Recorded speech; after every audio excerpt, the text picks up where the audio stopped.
신장 기능이 약하신 분들은 칼륨을 과다하게 섭취가 될 때는 문제가 될 수가 있어요. 칼륨이 신장에 부담을 줘서 부종이나 혈압 상승 등의 문제가 발생할 수 있기 때문인데, 특히 소화 기능이 약한 분들, 위장이 약한 분들, 위장에 민감하신 분들은 껍질이 소화되지 않거나 불편감을 느낄 수가 있는데, 단호박의 효능 100%로 섭취하는 방법 지금 바로 소개해 드릴게요. 첫 번째는 침침한 눈이 밝아지고 뱃살이 쏙 빠지려면 단호박을 이렇게 드셔야 됩니다. 호박이 넝쿨째 굴러 떨어졌다 라는 표현 굉장히 많이들 들어보셨죠? 큰 힘을 들이지 않으면서 우연하게 좋은 일이 생기거나 큰 성과를 거둘 때 이런 속담이 쓰이죠. 옛부터 단호박 자체는 그 자체로 맛있고 영양가가 풍부한 식품으로 굉장히 많은 사랑을 받아온 채소예요. 이 맛있는 단호박이 우리의 건강에 다양한 효능을 제공하는 사실도 여러분들도 많이 아실 거예요. 단호박의 효능, 그리고 단호박에 대한 건강한 삶을 사는 데 도움이 되는 정보들 우리 한번 같이 알아볼게요. 단호박은 맛도 좋고 건강에 굉장히 많은 효능을 가지고 있는 정말 훌륭한 식품이에요. 이런 단호박의 놀라운 효능 5가지를 제가 지금 바로 알려드릴게요. 첫 번째 효능은 심혈관 건강 개선이에요. 단호박에는 불포화 지방산과 식이섬유가 풍부하게 들어있는데, 이런 성분이 우리 콜레스테롤 수치도 조절해주고 혈액순환도 원활하게 도와줘요. 또 이 불포화 지방산은 체내에 축적된 나쁜 콜레스테롤도 감소시키고 혈관벽도 건강하게 유지하는 데에도 효과가 있어요. 칼륨은 또 혈압 조절에도 굉장히 효과적이죠. 나트륨의 작용도 중화시키고 혈압 상승도 도움을 주고, 그래서 이 칼륨이 풍부한 단호박은 고혈압 예방이나 관리에 굉장히 도움을 줄 수 있는 식품이기도 해요. 평소에 심혈관 질환이 걱정되거나 고혈압을 관리하고자 하는 분들한테는 단호박이 매우 좋은 식품인데, 단호박을 자주 섭취하게 되면 혈액순환도 개선되고 혈압이 안정적으로 되고 심장질환 예방에도 매우 효과적이기 때문에 이 심혈관 건강을 지키는 데는 굉장히 큰 도움이 돼요. 심혈관 건강 이제부터는 단호박으로 한번 예방해보세요. 단호박의 두 번째 효능은 다이어트에 효과가 좋다는 거예요. 단호박은 저칼로리 식품이고 다이어트를 할 때 섭취하면 굉장히 좋은 음식인데, 단호박이 가지고 있는 열량은 100g당 약 40에서 50칼로리 정도밖에 안 되는데, 보통 다이어트 하실 때 고구마 많이들 드시잖아요. 고구마가 갖고 있는 열량은 100g당 약 85에서 110칼로리라고 해요. 단호박의 칼로리는 고구마의 반도 안 돼요. 그래서 단호박은 다이어트 할 때 칼로리 걱정 없이 먹을 수 있는 식품 중에 하나인데, 거기다가 이 식이섬유도 풍부해서 포만감도 오래 유지시켜줘요. 이러한 특징 때문에 간식 대신 단호박을 드시면 과식도 방지할 수 있고 우리 체중 조절에도 효과적이에요. 또한 단호박의 식이섬유는 소화가 잘 되지 않아서 장에서 천천히 흡수가 되기 때문에 혈당 조절에도 굉장히 유익한데, 급격한 혈당 상승도 막아주고 다이어트 중에서도 혈당이 급격히 떨어지지 않게 도와줘요. 또 다이어트 중에 발생할 수 있는 변비까지 예방할 수가 있기 때문에 체중 감량을 도울 뿐 아니라 우리 장 건강도 함께 챙길 수가 있겠죠. 다이어트 중이라면 단호박 간식이나 식사 대용으로도 한번 활용해 보세요. 맛도 좋고 영양도 풍부한 최고의 다이어트 식품이에요. 단호박의 세 번째 효능은 바로 눈 건강에 도움이 된다는 점이에요. 단호박은 당근과 마찬가지로 비타민 A와 베타카로틴이 굉장히 풍부하게 들어있는데, 두 성분은 우리 눈의 건강을 지키는데 굉장히 중요한 역할을 해요. 비타민 A는 눈의 망막을 건강하게 유지하는 데 도움을 주고 시력 저하도 예방하는 데 굉장히 효과적이에요. 특히 야맹증 예방에도 도움을 줄 수가 있고, 이 베타카로틴은 강력한 항산화 작용도 같이 해서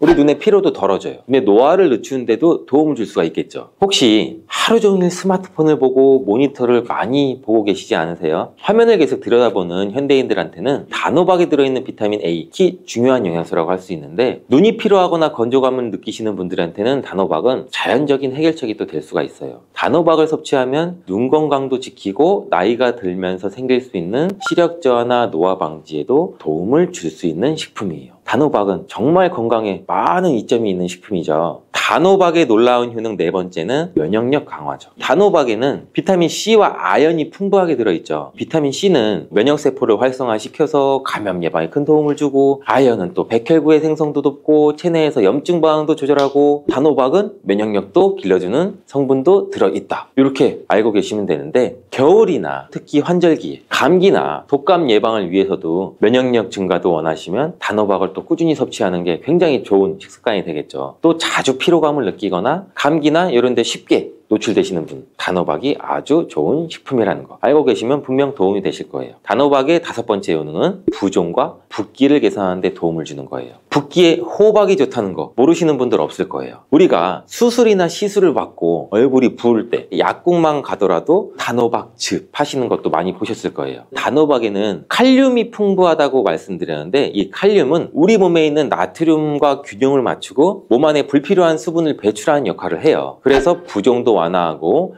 몸의 붓기도 개선하는 데 굉장히 효과적인데, 특히 평소에 손이나 발이나 얼굴 등이 자주 부으시는 분들한테는 단호박을 섭취하면 체내 나트륨 농도도 조절해줘서 불필요한 수분이 빠져나가면서 붓기가 자연스럽게 완화가 될 수 있어요. 이렇게 효능이 많은 단호박을 어떻게 섭취하느냐에 따라 그 효과가 달라질 수 있다는 사실 이제는 알고 계시죠? 섭취 방법에 따라 효능의 50%만 섭취하게 될 수도 있고 100%로도 바뀔 수가 있어요. 단호박의 효능 100%로 섭취하는 방법 지금 바로 소개해 드릴게요.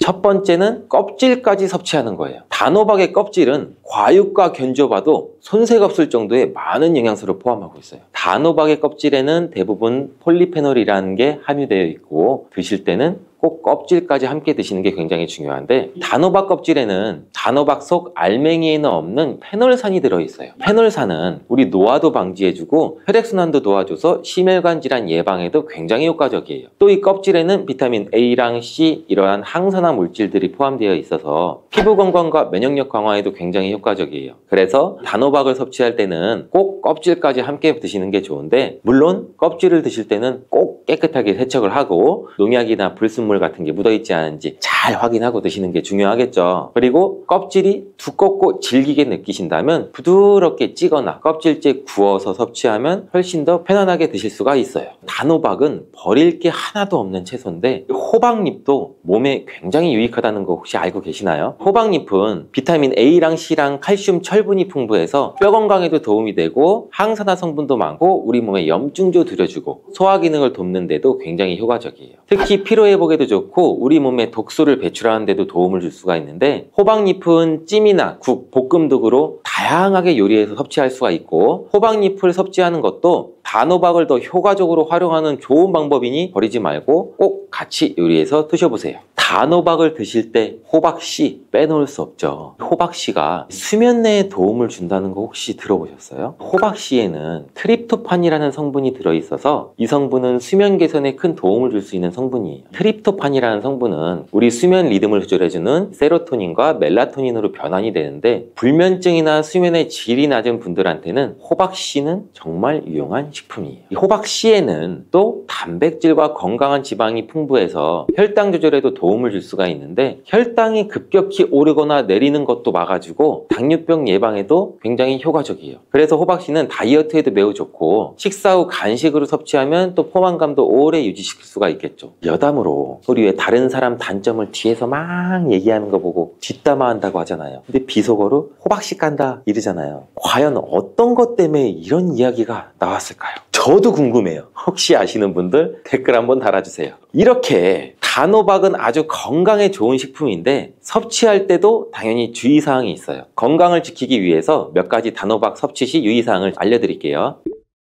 첫 번째는 껍질 섭취할 때 소화 불량을 일으킬 수가 있어요. 단호박의 껍질은 건강에 많은 효능이 있는데 소화가 어려운 경우도 있을 수가 있어요. 특히 소화 기능이 약한 분들, 위장이 약한 분들, 위장에 민감하신 분들은 껍질이 소화되지 않거나 불편감을 느낄 수가 있는데, 이러하신 분들은 단호박 껍질을 제거하고 속만 섭취하는 게 굉장히 좋아요. 아니면 껍질을 드실 때는 반드시 부드럽게 조리해서 소화 불량이나 복부 팽만감을 최대한 피하게 드시는 게 좋고요. 두 번째 유의사항은 알레르기 반응이에요. 단호박도 일반적으로 알레르기 반응을 일으키는 경우는 드물지만 일부 사람들은 또 호박에 알레르기가 있을 수가 있어요. 특히 호박이나 이 호박씨에 민감하신 분들은 섭취 후 발진이나 가려움증을 경험할 수가 있는데, 이러한 증상이 나타나시면 단호박 섭취를 바로 중단하시고 알레르기 전문의와 상담하는 것이 좋습니다. 알레르기 반응은 개개인마다 다르기 때문에 소량으로 섭취해서 반응을 확인해 보시고 본인 스스로가 챙기는 점 잊지 마세요. 단호박 섭취할 때 주의해야 할 사항 세 번째 번째는 신장 질환이 있으신 사람도 섭취에 주의해야 돼요. 단호박은 아까 칼륨이 풍부한 식품이라고 말씀드렸잖아요. 신장 기능이 약하신 분들은 칼륨을 과다하게 섭취가 될 때는 문제가 될 수가 있어요. 칼륨이 신장에 부담을 줘서 부종이나 혈압 상승 등의 문제가 발생할 수 있기 때문인데, 신장 질환이 있으신 사람은 칼륨 섭취를 조절해야 되므로 단호박을 섭취하기 전에는 반드시 의사와 상담하시는 것이 중요한 부분 중에 하나예요. 신장에 문제가 있으신 분들은 단호박 섭취 시 본인에게 맞는 양도 적절히 섭취해서 적당히 드시는 게 굉장히 중요합니다. 단호박 섭취 시 주의사항 네 번째는 다이어트 시 과잉 섭취예요. 단호박은 다이어트에 굉장히 좋은 식품이라고 말씀드렸잖아요. 근데 다이어트에 도움이 되는 단호박도 조리 방법에 따라서 칼로리가 달라질 수가 있어요. 예를 들어 단호박을 버터나 크림이나 고칼로리 재료와 함께 조리하게 되면 그만큼 칼로리가 높아져서 다이어트에 좋지 않을 수가 있겠죠. 다이어트를 하시는 분들은 단호박을 찌거나 구운 방법으로 조리해서 고칼로리 재료를 피하는 것이 건강하고 성공적인 다이어트를 위해서 꼭 필요합니다. 또한 단호박에 포함된 당분은 비교적 낮지만 당뇨가 있으신 사람도 과도하게 섭취하지 않도록 주의해야 돼요. 마찬가지로 다이어트 중에도 혈당의 급격한 상승을 막기 위해서 적정량 섭취하는 것이 중요한 포인트예요.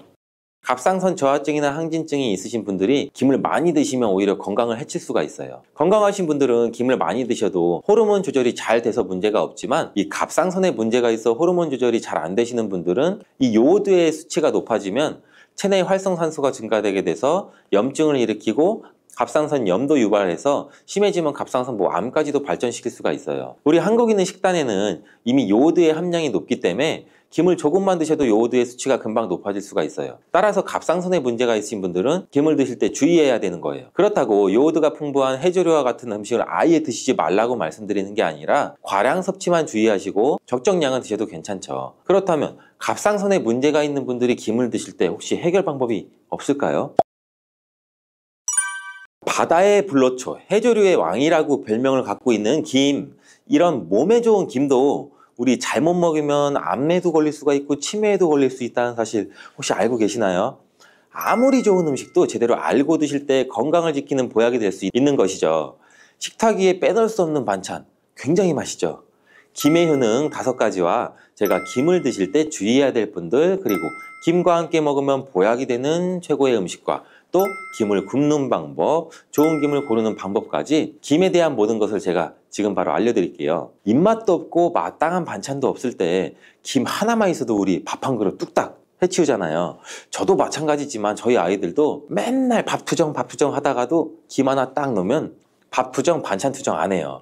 이렇게 밥 반찬으로 최고지만 요즘 전 세계에서 우리나라 문화에 열광을 하면서 K-팝, K-음식도 모든 K가 지금 난리잖아요. 우리나라 음식에도 굉장히 관심이 많죠. 특히 최근에는 바로 이 김에 대한 관심도 굉장히 높아졌는데, 냉동김밥이 또 어마어마하게 많이 팔리면서 김에 대한 인기도 높아져서 과자처럼 간식으로 김을 많이 먹고 있다고 해요. 전 세계적으로 선풍적인 인기를 끌고 있는 김은 첫 번째 효능은 바로 이 뇌를 건강하게 해서 치매를 예방하는 데 좋다는 거예요. 김에는 뇌신경을 활성화시키는 비타민 B1과 B2가 풍부하게 들어있는데, 이 비타민들이 뇌세포의 건강을 유지하고 신경전달 물질을 생성하는 데 도움을 줘서 기억력을 향상시키고 또 우리 뇌를 계속해서 이렇게 활성화시켜줘요. 또 미네랄 성분이 풍부해서 우리 뇌 기능을 활성화하는 데 도움을 줘 치매를 예방할 수도 있어요. 그리고 김에는 이 포피란이라는 수용성 식이섬유가 풍부하게 함유되어 있는데, 이 포피란은 우리 혈관 내의 나쁜 콜레스테롤, LDL 수치를 떨어뜨려주는 효능이 있어요. 따라서 우리 혈관 내의 혈전 생성을 막아주고 동맥경화에도 도움이 되고 혈액순환도 좋게 함으로써 뇌에도 혈류를 원활하게 해주는 작용을 갖고 있죠. 또 김에는 이 알긴산이라는 성분이 있는데, 알긴산도 콜레스테롤이 혈관에 쌓이는 것을 방지해주고 몸 밖으로 배출시켜주는 역할을 해요. 국립 부경대학교 연구팀의 연구 결과에 따르면 이 알긴산은 혈관 내의 중금속과 노폐물을 흡착해서 제거해서 혈액 속 중성지방이나 콜레스테롤을 억제해서 피를 또 맑게 해주고 성인병 예방에 놀라운 기능을 한다고 보고하고 있어요. 이러한 성분들의 효능으로 뇌에 필요한 영양분을 충분히 공급하고 노폐물을 빨리빨리 배출할 수 있게 돼서 머리도 맑아지고 뇌 신경도 튼튼하게 해주는 거죠. 이런 김과 계란을 함께 드시면 엄청난 시너지 효과를 느낄 수가 있는데, 계란에는 대표적으로 비타민 B12랑 콜린이라는 성분이 풍부한데, 이 성분들이 뇌신경을 활성화하는 데 굉장히 큰 도움을 줘요. 그 이유를 살펴보면 콜린은 이 뇌 신경 시스템에서 중요한 역할을 하는 이 아세틸콜린이라는 물질의 주성분인데, 아세틸콜린은 신경 전달 물질이에요. 이 신경 전달 물질이 뇌세포 사이에서 정보를 계속 전달해주는 역할을 해요. 바로 이 콜린이 충분히 공급돼야 기억력, 학습 능력, 그리고 인지 기능을 유지할 수가 있죠. 그래서 이제 기억력 감퇴나 뇌 건강에 좋은 이 건강기능 같은 식품을 보면은 아세틸콜린과 이제 콜린을 주성분으로 한 건강기능 식품도 많이 나와 있고, 의약품도 많이 나와 있죠. 이뿐 아니라 김은 계란에 부족한 비타민 C를 보충해주고, 계란은 김에 부족한 비타민 D를 보충해줘서 서로가 정말 잘 어울리는 식품이 되는 거죠. 계란과 김이 만나면 정말 뇌 기능에 필요한 보약이나 다름없다고 볼 수 있는데, 이 김의 두 번째 효능은 또 식물성 단백질을 공급한다는 거예요. 이 김에 함유된 단백질의 양은 소고기보다 많은데, 소고기가 단백질이 풍부하다고 알고 계시잖아요. 소고기 100g당 약 단백질의 함량은 약 20g 정도고, 김 100g당 단백질의 함량은 약 30g 정도라고 해요. 소고기보다 김의 단백질이 더 많이 들어있다니 굉장히 놀라운 사실이죠. 마른 김 5장에는 계란 1개에 함유된 단백질의 양이 들어있다고 해요. 그런데 이 단백질에 식물성 단백질과 동물성 단백질이잖아요. 이 둘을 함께 먹을 때 더욱 흡수가 잘 돼서 건강에 좋은데, 김과 계란을 함께 먹을 수 있는 좋은 방법도 한 가지 알려드릴게요. 김 계란말이는 우리 정말 많이들 해 드시잖아요. 반찬으로 만들어 먹기도 편하고 맛도 좋아 많이 드시는데, 그것 말고 계란 김전을 하나 알려드릴게요. 먼저 이 김을 먹기 좋은 크기로 잘라주시고 한쪽에 놓아줘요. 적당한 용기에 계란을 깨주시고 속은 한 꼬집으로 약간 간을 해줘요. 그리고 이 계란을 젓가락으로 살살 풀어주죠. 이제 김 2장을 포개서 계란물을 앞뒤로 잘 묻혀준 다음 기름을 두른 팬에 붙여주면 돼요. 이게 끝이에요. 이렇게 김과 계란을 함께 드시면 맛도 정말 좋더라고요. 저도 이제 간혹 해먹는데, 이렇게 드시면 맛도 좋고 건강도 챙길 수 있는 밥상 위에 단백질을 풍부하게 섭취하는 보약이 될 수가 있죠. 세 번째, 김의 효능은 항산화 작용이에요. 몸 안에 활성산소가 많아지게 되면 이 활성산소가 우리 몸에 전신에 있는 세포를 공격해서 노화시킬 뿐 아니라 또 암세포를 변이도 일으켜요. 암을 발생하기도 하는데, 김에는 이런 활성산소를 제거시켜 줄 수 있는 강력한 항산화 물질인 베타카로틴이 풍부하게 함유가 되어 있어요. 이 대표적인 항산화 물질인 베타카로틴은 당근에도 많이 함유되어 있다고 많이들 알고 계시잖아요. 당근보다 오히려 김에 이 베타카로틴이 훨씬 더 많이 함유가 되어 있어요. 당근 100g에는 약 5,516mg의 베타카로틴이 함유되어 있고, 이 김 100g에는 무려 22,500mg이나 함유가 되어 있대요. 당근보다 약 4배 정도 많은 이 베타카로틴이 함유가 되어 있는 것인데 굉장히 놀랍죠. 이 베타카로틴은 우리 몸속에서 비타민 A로 전환되는 물질이에요. 비타민 A 하면 어떤 게 생각나세요? 바로 생각하신 그거 맞아요. 눈이죠. 비타민 A는 시력을 보호하고 야맹증을 예방하는 데 도움이 되죠. 김에 단백질이 많이 함유되어 있다고 했잖아요. 이 단백질이 비타민 A와 만나면 로놉신이라는 성분이 생성되는데, 이 로놉신이 시력을 보호하고 야맹증을 예방하는 역할을 하는 거예요. 이 당근이 눈 건강에 좋다고 많이들 드시는데, 당근보다도 김에 더 많이 함유가 되어 있다는 사실도 꼭 한번 기억해 주시길 바래요. 이 네 번째 김의 효능은 골다공증 예방에 도움을 준다는 거예요. 김에는 칼슘도 풍부하게 함유되어 있어요. 칼슘 하면 떠오르는 식품이 있죠. 바로 우유인데, 우유 100g에는 칼슘이 약 110mg 정도 함유되어 있고, 김 100g에는 칼슘이 490mg 정도나 함유가 되어 있대요. 김에는 우유보다 무려 4배나 많은 칼슘이 함유가 되어 있죠.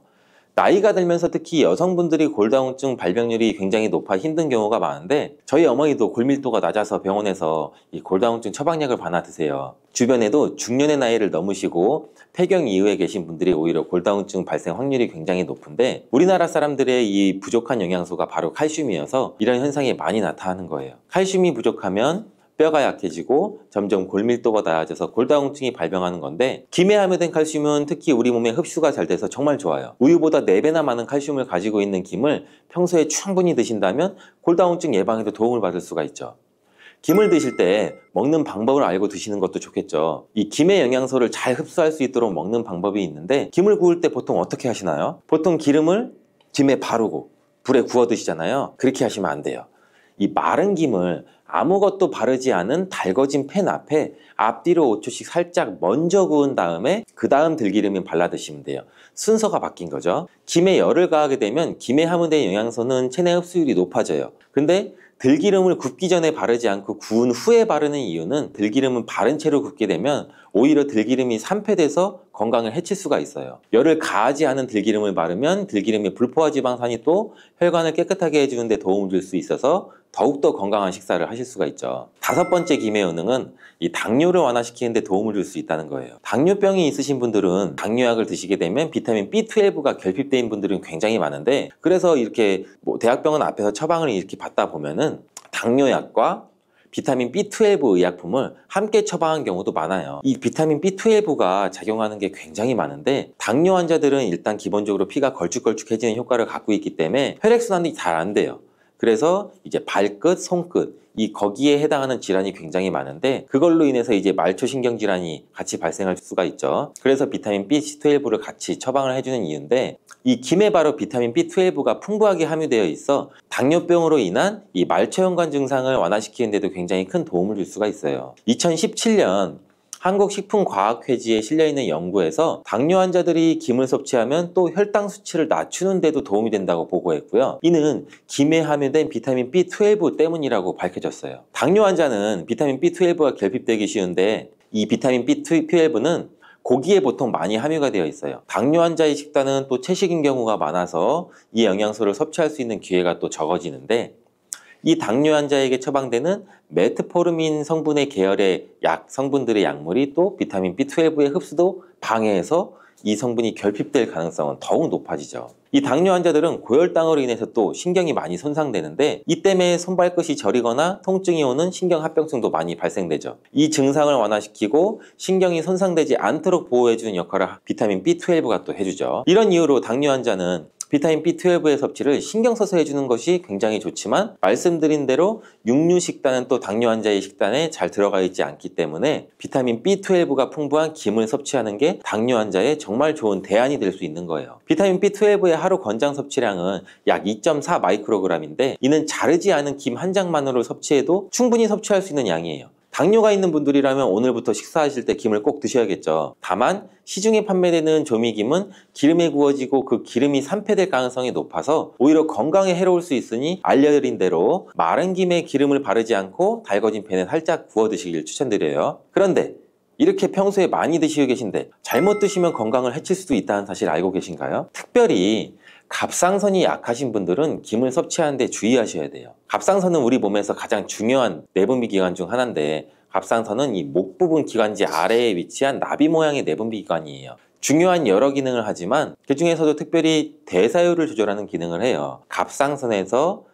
T3, T4 호르몬을 분비해서 우리 몸의 에너지 소비와 체온 조절을 하는데 굉장히 중요한 역할을 하는데, 이 갑상선 호르몬은 신경 시스템의 정상적인 기능을 유지하는데 굉장히 꼭 필요해요. 이 호르몬이 제대로 분비가 되지 않아 수치가 너무 높거나 낮게 되면 우울증, 불안 증세, 기억력 감퇴 등등의 문제가 발생될 수가 있고, 갑상선 호르몬 중에 또 요오드가 굉장히 중요한 부분을 차지하죠. 이 김에 요오드가 풍부하게 함유되어 있어요. 요오드가 부족하면 체중이 늘어나고 탈모도 생길 수 있고 만성 피로가 생겨서 힘들어질 수도 있는데, 세계보건기구에서는 요오드가 부족하면 뇌세포가 손상되고 치매도 발생될 수가 있다고 보고하고 있어요. 이렇게 중요한 요오드, 김에 풍부하니 먹어야 되는 거 아니야? 굉장히 많이 먹으면 좋잖아, 이렇게 생각할 수가 있는데, 맞는 말씀이지만 예외가 있죠. 갑상선이 약하신 분들은 김 섭취에 주의해야 된다고 했잖아요. 갑상선 저하증이나 항진증이 있으신 분들이 김을 많이 드시면 오히려 건강을 해칠 수가 있어요. 건강하신 분들은 김을 많이 드셔도 호르몬 조절이 잘 돼서 문제가 없지만, 이 갑상선에 문제가 있어 호르몬 조절이 잘 안 되시는 분들은 이 요오드의 수치가 높아지면 체내 활성산소가 증가되게 돼서 염증을 일으키고 갑상선 염도 유발해서 심해지면 갑상선 암까지도 발전시킬 수가 있어요. 우리 한국인의 식단에는 이미 요오드의 함량이 높기 때문에 김을 조금만 드셔도 요오드의 수치가 금방 높아질 수가 있어요. 따라서 갑상선에 문제가 있으신 분들은 김을 드실 때 주의해야 되는 거예요. 그렇다고 요오드가 풍부한 해조류와 같은 음식을 아예 드시지 말라고 말씀드리는 게 아니라, 과량 섭취만 주의하시고 적정량은 드셔도 괜찮죠. 그렇다면 갑상선에 문제가 있는 분들이 김을 드실 때 혹시 해결 방법이 없을까요? 물론 도움을 줄 수 있는 게 있죠. 그것은 바로 마늘과 함께 드시는 거예요. 대표적인 강력한 항암식품이 마늘이잖아요. 이 마늘에는 셀레늄이란 성분이 풍부해요. 이 셀레늄은 다량의 요오드로 인해 발생되는 활성산소로부터 갑상선을 보호하는 역할을 하게 되는 거예요. 그래서 우리 흔히 건강기능식품 기능성 원료로서 유해산소로부터 세포를 보호하는 작용을 한다는 효능을 가지고 있다고 우리나라 식약처에서도 셀레늄에 대한 성분을 인정해주고 있죠. 갑상선 호르몬의 생산을 도와주고 갑상선에 문제가 있으신 분들이 드시면 이 호르몬의 문제를 해결하는 데 조금이라도 도움이 되는 거예요. 또한 김에 함유되어 있는 알긴산이라는 성분은 콜레스테롤이 혈관에 쌓이는 것을 방지하고 몸 밖으로 배출시켜주는 역할도 한다고 알려드렸는데, 바로 이 마늘과 함께 드시면 이 효능이 배가돼서 혈관에 혈전이 생기는 것을 막아줘 혈관 건강에도 최고인 보약이 될 수가 있는 거죠. 이렇게 좋은 김 아무거나 드시지 마시고 좋은 김 고르는 방법도 알려드릴게요. 좋은 김은 검붉은 색을 띠며 살짝 반짝이고 윤기가 있어요. 그리고 냄새가 없고 담백한 맛이 나요. 그리고 그 김을 구웠을 때는 오히려 녹색빛이 선명하게 나타나고, 물에 불렸을 때는 잘 녹고, 김을 담궜던 물이 맑을수록 좋은 김이라고 할 수가 있어요.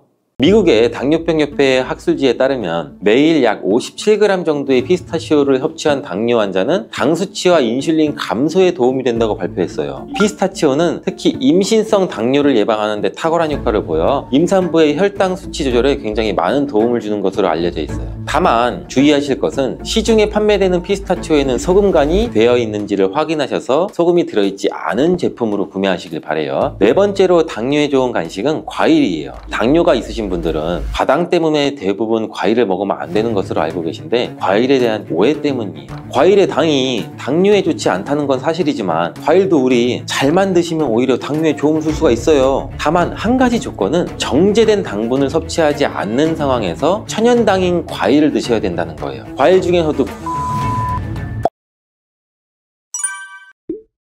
일단 당뇨가 발생되게 되면 우리 먹지 말라는 것, 먹으면 안 되는 것이 너무 많죠. 당뇨는 평생 관리해야 되는 질환이라고 하잖아요. 이것 때문에 평소 즐겨 먹던 음식들을 거의 다 못 먹게 되고 약간 항상 허기를 느낄 수밖에 없죠. 당뇨가 있으신 분들한테 식단 관리가 필수인 이유는 식이요법 없이는 치료가 불가능하기 때문이에요. 이 당뇨약은 혈당 수치를 인슐린 분비를 촉진시키거나 인슐린을 주입해서 인위적으로 혈당을 떨어뜨리는 역할을 하는 거고, 당뇨병을 완치해 주는 것은 아니에요. 그렇기 때문에 당뇨가 있는 분들이 식이요법을 시작하게 되면 먹지 말라는 음식도 너무 많고, 맛있는 기름진 음식도 먹으면 안 되고, 밥도 많이 먹지 말라고 하니 먹어도 금방 배가 고파지고 매우 고통스러워 하시는데, 당뇨가 있는 분들도 드셔도 되는 간식에 대해서 제가 알려드릴게요. 알려드리는 음식들은 당뇨가 있는 분들이 드셔도 괜찮을 뿐만 아니라 당뇨에 도움이 될 수 있는 것들이니 집중해서 영상 끝까지 시청해 주시기 바래요.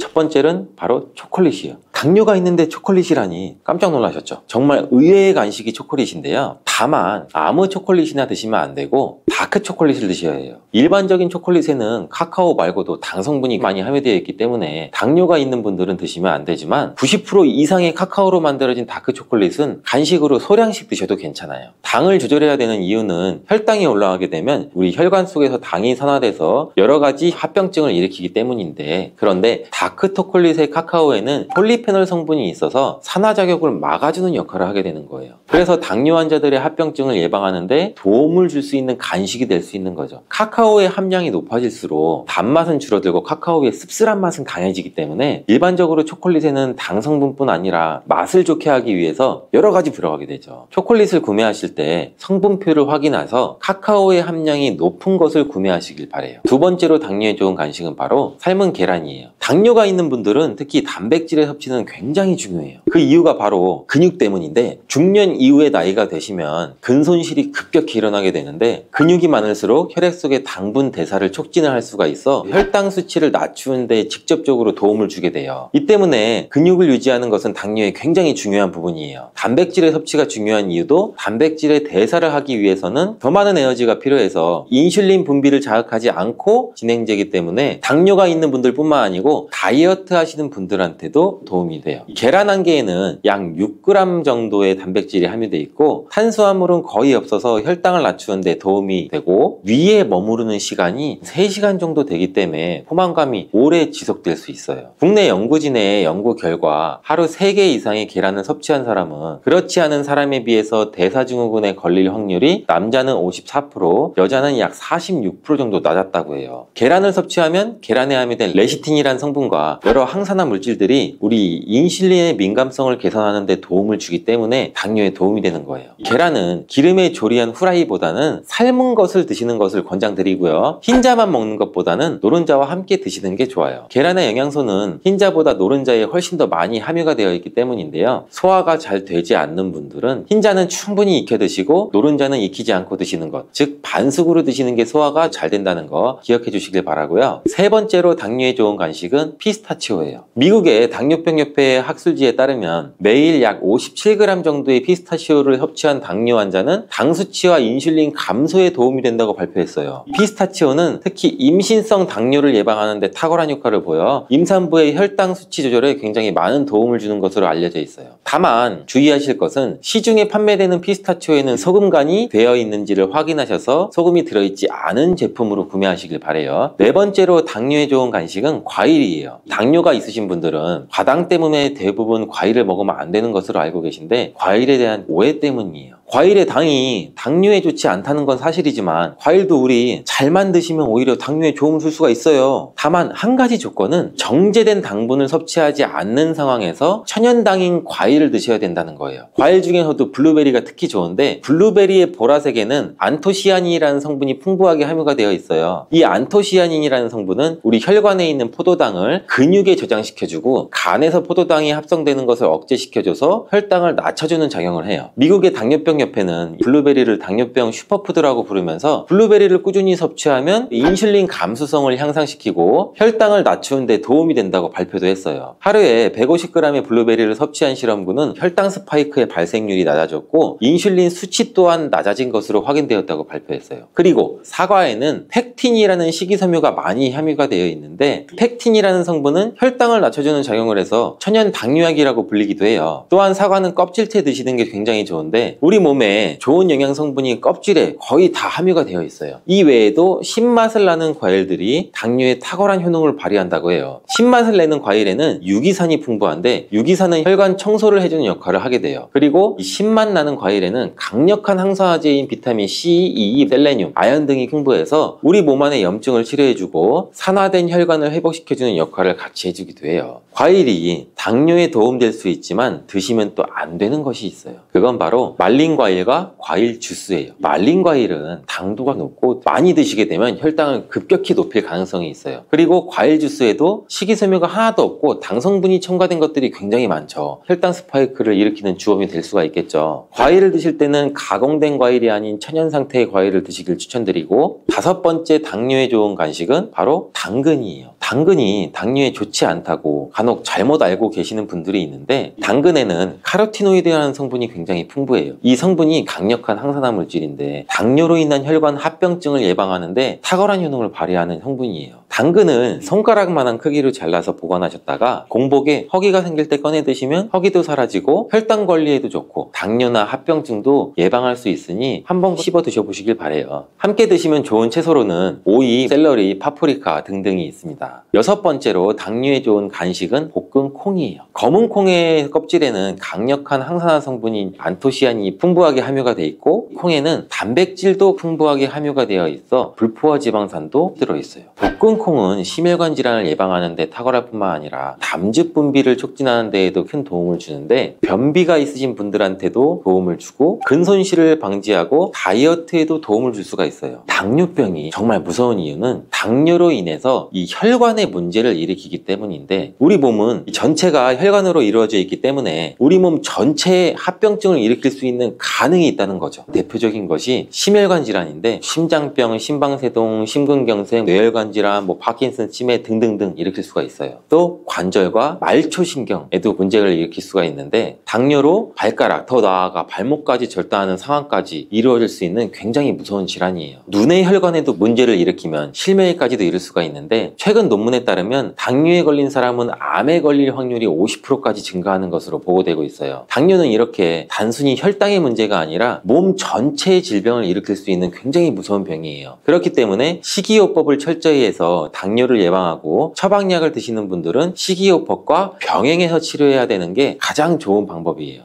팥하면 생각나는 음식이 있으신가요? 저는 사람들이 평소에 팥을 많이 안 먹는다고 생각했는데 의외로 팥이 들어간 음식이 많이 있더라고요. 팥에 함유된 강력한 항산화 성분인 안토시아닌이 혈관 내 활성산소를 제거해주기 때문에 혈관 세포 손상을 예방해줄 수가 있기 때문인데요. 또 이 안토시아닌은 혈관 내에 생기는 염증을 줄여서 염증성 질환에도 좋은 효과가 있고요. 그리고 나쁜 콜레스테롤 수치를 줄여주는 효과가 있어서 고지혈증 예방에도 도움이 되며 심장 질환의 위험도 줄이는데 큰 효과가 있습니다. 자, 이렇게 좋은 팥도 드실 때 주의사항이 있는데요. 과하게 많이 드시면 팥의 이뇨작용 때문에 몸에 무리를 줄 수가 있습니다. 그래서 이를 방지할 수 있는 방법을 하나 알려드릴게요.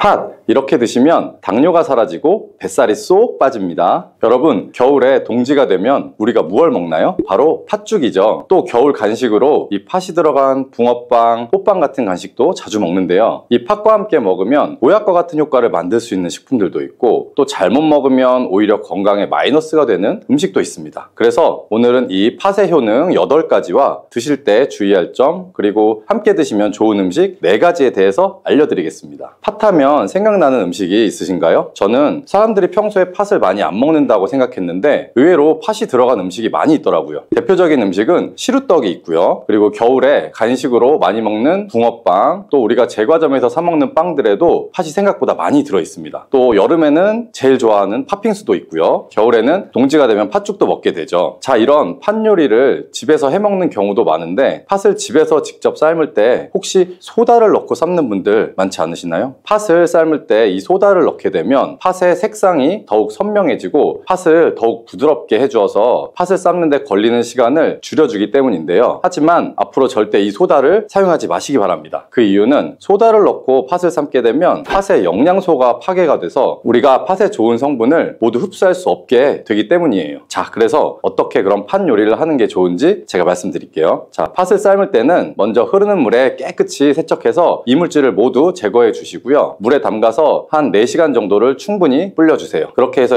불린 팥을 물에 넣어서 삶아주시면 붉은색의 팥 삶은 물이 생기죠. 이 팥 삶은 물이 건강에 정말 좋다는 사실 알고 계실까요? 그 이유는 팥에 들어있는 사포닌이란 성분 때문인데요. 간혹 팥 삶은 첫 물에는 팥에 독소가 있어서 버려야 한다는 분들이 계시기도 하는데요. 이는 잘못된 정보입니다. 왜냐하면 팥 삶은 첫 물에 이 사포닌 성분이 가장 많이 들어있기 때문에 이거를 버리지 마시고 따로 담아두었다가 하루에 한두 잔씩 차로 드셔보시면 아주 좋아요.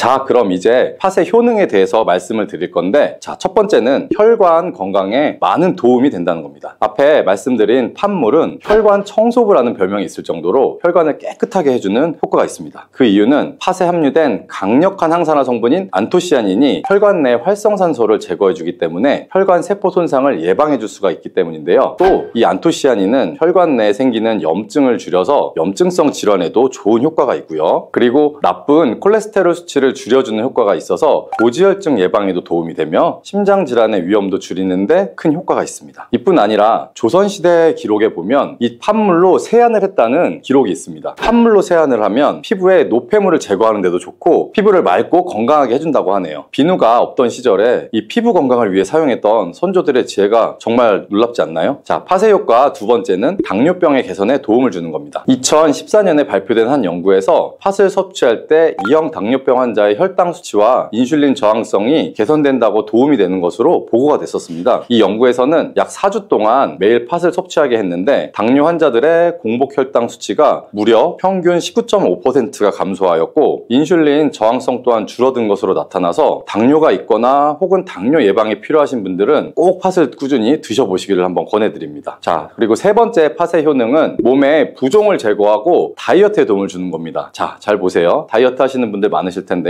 TV에서 연예인들이 이 팥으로 다이어트를 해서 효과를 봤다고 했던 적도 있었고요. 한의학 책 중에 본초강목이라는 책에 보면 팥을 오랫동안 먹으면 여위고 마르기 때문에 살찐 사람이 먹는 것이 좋다라는 내용이 나옵니다. 그래서 우리가 밖에 일반 한의원에서 다이어트 처방을 할 때도 이 팥을 쓰는 경우들이 종종 있는데요. 그 이유는 바로 팥에 들어있는 칼륨 때문입니다. 팥에는 쌀의 10배 이상 그리고 바나나의 약 4배 이상의 아주 고함량의 칼륨이 들어있는데요. 이 칼륨이 몸 안에 나트륨 배출을 도와주기 때문에 당뇨 환자들의 신장 부담을 줄일 수가 있고요. 또 혈압 상승을 억제해주는 효과도 있습니다. 또한 이뇨작용이 있기 때문에 이를 통해서 몸의 부종을 줄여줄 수가 있는 거고요. 그래서 우리가 보통 이제 물살이라고 부르는 체질들이 있죠. 좀 잘 부으면서 살이 잘 찌는 분들인데, 이런 분들이 다이어트 할 때 이 팥을 이용해 보시면 아주 좋은 효과를 보실 수가 있습니다. 그래서 그에 대한 연구 결과도 있었는데요. 실험쥐에 팥 추출물을 먹여봤습니다. 그랬더니 근육 손실 없이 체지방 함량이 약 30% 정도가 줄었고 몸무게도 37%가 감소했다고 하네요. 뭐 사람과 완전히 똑같을 수는 없겠지만 분명히 팥이 체중 감량에 도움이 된다는 결과라고 볼 수가 있습니다. 자, 그리고 네 번째 팥의 효능은 변비를 개선하는 데 도움을 주는 겁니다. 팥에는 앞에서 말씀드린 사포닌뿐만 아니라 많은 양의 식이섬유가 들어있기 때문인데요. 사과에 비해서 약 10배나 많은 식이섬유가 들어있습니다. 굉장히 많은 양입니다. 그래서 팥을 섭취하게 되면 이 식이섬유가 장 운동을 활발하게 만들어주면서 또 대변도 부드럽게 만들어주고, 그래서 배변 자체가 좀 원활하게 될 수가 있고요. 또한 이 식이섬유는 장에 있는 유익균들에게 풍부한 먹이를 제공해주는 효과가 있는데요. 그래서 장내에 있는 유익균들의 증식에도 직접적으로 효과를 주게 됩니다. 이를 통해서 장의 전반적인 환경을 좋게 바꿔줄 수가 있고, 이것은 몸의 면역력의 향상과도 연결이 되기 때문에 우리가 뭐 요즘에 프로바이오틱스 유산균 제품들 많이 드시는데, 프로바이오틱스를 복용하실 때 이 팥을 함께 드셔보시면 그 효과가 더 커지는 것을 느끼실 수가 있을 겁니다. 자, 다섯 번째 팥의 효능은 탈모 예방에 도움을 주는 겁니다. 우리가 나이가 들게 되면 보통 이제 이 머리숱이 점점 줄어들고 머리가 빠지게 되면서 고민하시는 분들이 정말 많으신데요. 팥과 함께 천연 탈모약이라 불리는 수수를 함께 드셔보시면 이 탈모 예방에 큰 도움이 될 수가 있습니다. 자, 그 이유를 알려드릴게요. 그 이유는 바로 팥과 수수에 들어있는 비오틴이라는 성분 때문인데요. 이 비오틴은 모발의 모공에서 자라는 단계부터 이제 필요하고, 손상된 머릿결이 재생되는 데까지 관여하는 정말 중요한 성분입니다. 건강한 머릿결을 만드는 데 있어서 꼭 필요한 성분이라고 할 수 있고요. 이 비오틴이 만약에 몸속에서 이제 부족해지면 머리카락이 얇아지면서 성장이 잘 안 되게 되고, 또 많이 빠지면서 두피 건강 자체가 떨어지게 됩니다. 그리고 두피가 건조해질 수도 있고요. 가려움증이 생기면서 탈모를 가속화시킬 수가 있는 거죠. 그런데 팥에는 이 비오틴뿐 아니라 모발 성장에 도움이 되는 아미노산 또한 풍부하고, 아까 말씀드린 수수에는 미네랄 성분이 풍부하기 때문에 이 머리카락을 건강하게 유지하는데 아주 직접적으로 도움을 주게 되고요. 또한 팥과 수수에 함유된 항산화 물질들이 머릿결을 상하게 하는 프리라디칼 성분을 중화시켜 줄 수가 있기 때문에 전반적인 머리카락 건강에 큰 도움을 줄 수가 있습니다. 그리고 여섯 번째 팥의 효능은 쌀을 주식으로 하는 우리나라 사람에게 꼭 필요한 탄수화물 소화를 도와주는 것입니다. 이는 팥에 함유되어 있는 비타민 B의 역할 덕분인데요. 이 비타민 B는 탄수화물, 단백질, 지방을 에너지로 변환시켜서 우리 몸에 충전해주는 역할을 합니다. 또한 신경 전달 물질인 뉴로트랜스미터의 합성에 관여해서 이 뇌신경을 건강하게 하는 데에도 도움을 줍니다. 팥을 잘 섭취하시면 뇌를 건강하게 해서 치매 예방에도 일정 부분 효과를 받으실 수가 있는 거죠. 자, 앞에서 팥과 함께 먹으면 좋은 음식이 수수가 나왔었죠. 하나 더 말씀드릴게요. 바로 호박입니다. 호박은 기본적으로 여러 가지 영양 성분들이 풍부하지만 호박에는 비타민 B가 없기 때문에 호박과 팥을 함께 드시면 서로의 부족한 부분을 채워주는 효과가 있고요. 또한 호박에도 소화 기능을 개선해주는 기능이 있어서 팥과 함께 드시면 그 시너지 효과가 생기게 됩니다. 그리고 팥처럼 호박에도 이뇨작용이 있는데요. 팥과 호박의 이뇨작용은 과정은 조금 다릅니다. 팥은 몸속의 부종, 노폐물, 독소를 빨아들인 다음에 이것을 배출해주는 이뇨작용을 하고요. 호박은 신장에서 만들어지는 호르몬의 분비를 억제해서 이뇨작용을 촉진하게 되는데, 이렇게 되면 신장에 과다하게 축적되는 수분을 배출하는 역할을 해줄 수가 있기 때문에 더 도움이 될 수가 있습니다.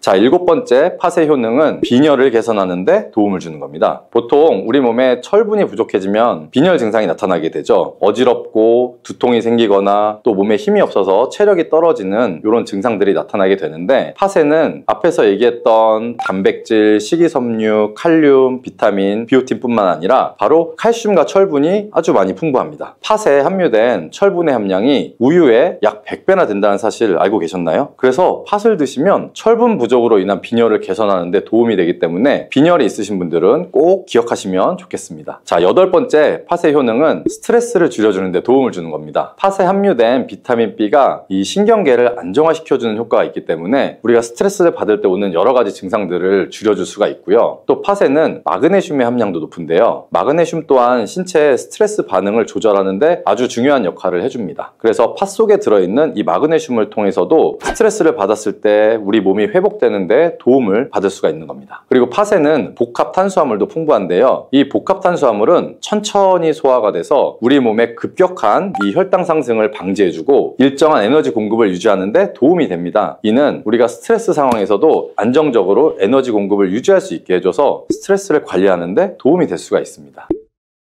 자, 이렇게 좋은 팥도 드실 때 주의사항이 있는데요. 과하게 많이 드시면 팥의 이뇨작용 때문에 몸에 무리를 줄 수가 있습니다. 그래서 이를 방지할 수 있는 방법을 하나 알려드릴게요. 바로 찹쌀과 함께 드시는 겁니다. 팥죽을 끓일 때 찹쌀을 넣어서 함께 죽을 만드는 경우도 있고 또 이 쫄깃한 찹쌀로 경단이나 새알을 만들어서 넣어 먹는 경우도 있죠. 이 선조들의 지혜가 참 정말 놀라운데요. 이렇게 찹쌀과 팥을 함께 드시면 팥 때문에 몸 안의 수분이 과하게 빠져나가는 것을 이 찹쌀이 막아주는 효과가 있어 문제가 생기지 않게 도와주는 겁니다. 다만 팥은 좀 찬 성질이 있기 때문에 장이 좋지 않은 분들이 이 팥물을 많이 드시거나 하면 소화불량, 복부팽만, 복부의 통증을 일으킬 수가 있기 때문에 주의하시면서 조금씩 드셔보시는 게 좋고요. 이런 점이 혹시 불편하거나 하신 경우에는 바로 생강이랑 함께 드셔보시면 이 불편함을 줄여줄 수가 있습니다. 왜냐하면 생강은 따뜻한 기운이 있기 때문에 이 생강의 따뜻함이 팥의 차가운 기운을 중화시켜서 장에 무리를 덜 주게 되고